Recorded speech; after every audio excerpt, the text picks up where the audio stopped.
अगले दिन हम लोग गौतम बुद्ध के बारे में पढ़े थे। आज महावीर के बारे में हम पढ़ रहे हैं।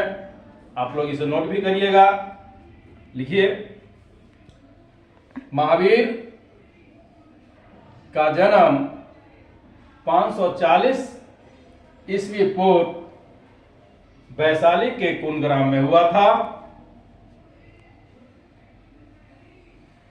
एक क्षत्रिय घराने में इनका जन्म हुआ था। इनके माता का नाम त्रिशला, जो लिच्छवी नरेश चेतक की बहन थी। इनके पिता का नाम सिद्धार्थ था,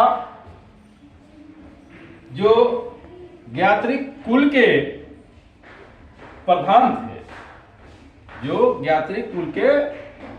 थे। इनका बचपन का नाम वर्धमान था। देखिए, इनका बचपन का नाम वर्धमान था।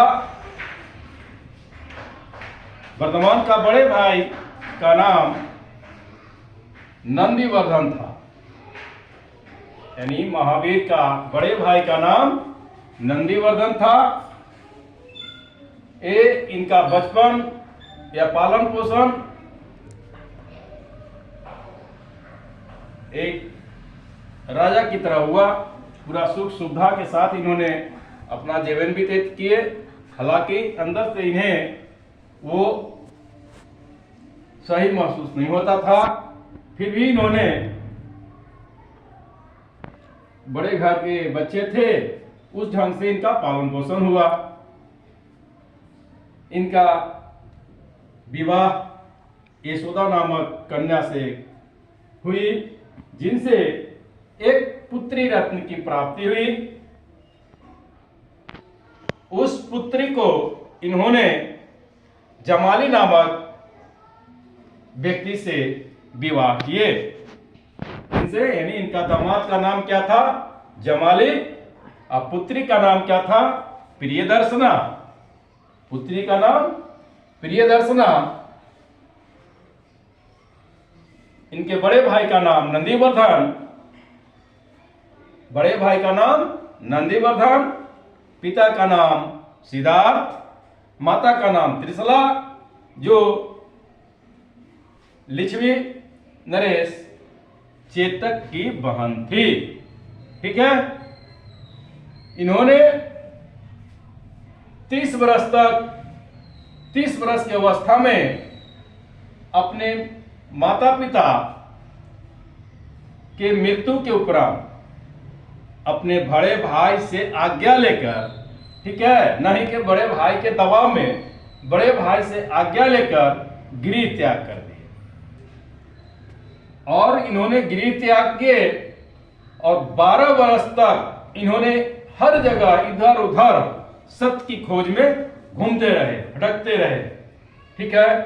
अंततः 42 वर्ष की उम्र में इन्हें रिजुपालिक नदी के तट पर जुम्भिक ग्राम के पास एक बहुत बड़े साल वृक्ष के नीचे ज्ञान की प्राप्ति हुई, जिसे जैन में ज्ञान को केवल्य कहा जाता है।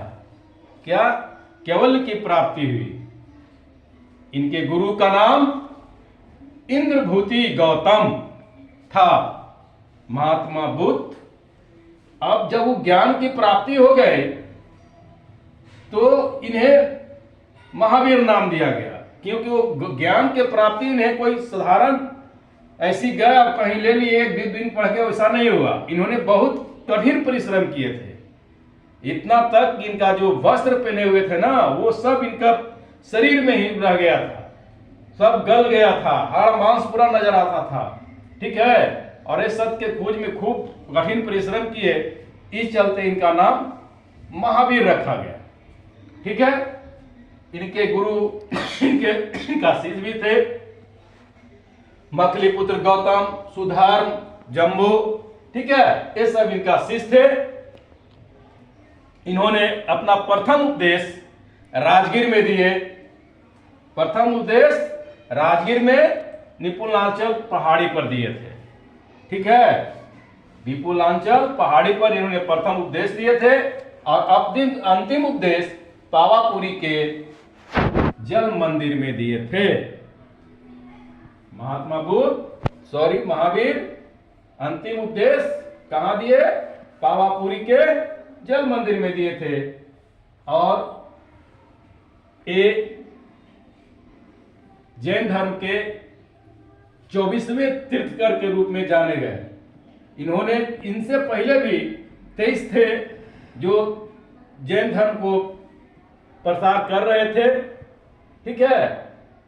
इनका 23वां थे जो पार्श्वनाथ।